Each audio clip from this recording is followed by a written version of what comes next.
केदारनाथ उपचुनाव में विपक्ष के उठाए सारे मुद्दे धराशायी हो गए। ना क्षेत्रवाद, ना जातिवाद, ना तो सोना चोरी मामला और ना ही दिल्ली में केदारनाथ मंदिर मामला कांग्रेस के काम आया।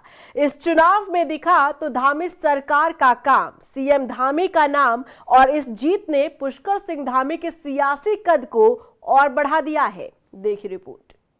केदारनाथ उपचुनाव में बीजेपी की बम्पर जीत। नहीं चला कांग्रेस का कोई मुद्दा। न ठाकुर ब्राह्मण, न कुमाऊं गढ़वाल, न केदारनाथ सोना चोरी, न दिल्ली में केदारनाथ मंदिर मामला। उपचुनाव में दिखा तो धामी सरकार का काम, हर तरफ छाया सीएम धामी का नाम। केदारनाथ उपचुनाव जिससे दोनों ही राष्ट्रीय दलों को काफी उम्मीदें थी, लेकिन सियासत के इस खेल में किसी को हार मिलती है तो किसी को जीत। बीजेपी ने केदारनाथ उपचुनाव में बम्पर जीत हासिल कर 2027 का रास्ता साफ कर लिया है, तो वहीं विपक्षी दल कांग्रेस का इस उपचुनाव में कोई भी मुद्दा काम नहीं आया। न ठाकुर ब्राह्मण, न कुमाऊं गढ़वाल, न केदारनाथ सोना चोरी मामला, न दिल्ली में केदारनाथ मंदिर मामला। सारे मुद्दे विपक्ष के धराशायी हो गए और चल गया सीएम धामी का जादू। इस उपचुनाव में बीजेपी की कड़ी मेहनत रंग लाई है। उपचुनाव में मिली जीत ने बीजेपी में नए उत्साह का संचार तो किया ही है, साथ ही मुख्यमंत्री पुष्कर सिंह धामी का सियासी कद भी बढ़ा दिया है। प्रतिष्ठा का सवाल बनी इस सीट के चुनाव अभियान की कमान मुख्यमंत्री धामी खुद संभाल रहे थे। 5 मंत्रियों के साथ साथ सीएम धामी ने केदारनाथ उपचुनाव का मोर्चा संभाल कर रखा।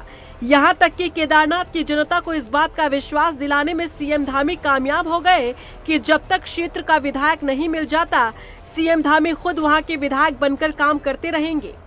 हुआ भी ऐसा ही। समय रहते सीएम धामी ने लंबित पड़ी मांगों को पूरा किया और कई बड़ी घोषणाएं की, जिसने क्षेत्र की जनता का विश्वास जीतने में और अहम भूमिका निभाई।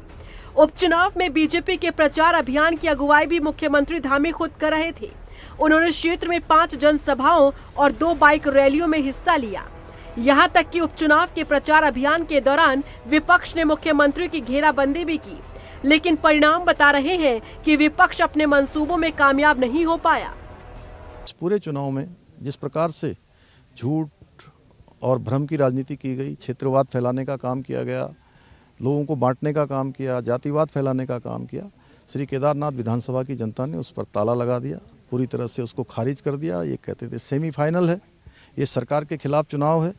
जनता ने वोटों की ताकत से उनको पूरी तरह से सेमीफाइनल से बाहर कर दिया। केदारनाथ उपचुनाव को 2027 विधानसभा चुनाव का सेमीफाइनल कहा जा रहा था। यकीनन जिसने सेमीफाइनल जीत लिया, मानो फाइनल में उसकी राह आसान होगी, और सीएम धामी के नेतृत्व में लड़ा गया ये उपचुनाव एक बार फिर साबित करता है कि सीएम धामी जननेता होने के साथ साथ एक अच्छे टीम लीडर भी है, जो अपनी टीम को साथ लेकर आगे बढ़ना बखूबी जानते हैं।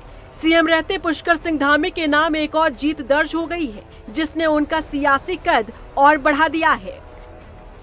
रफ्तार मीडिया के लिए देहरादून से ब्यूरो रिपोर्ट।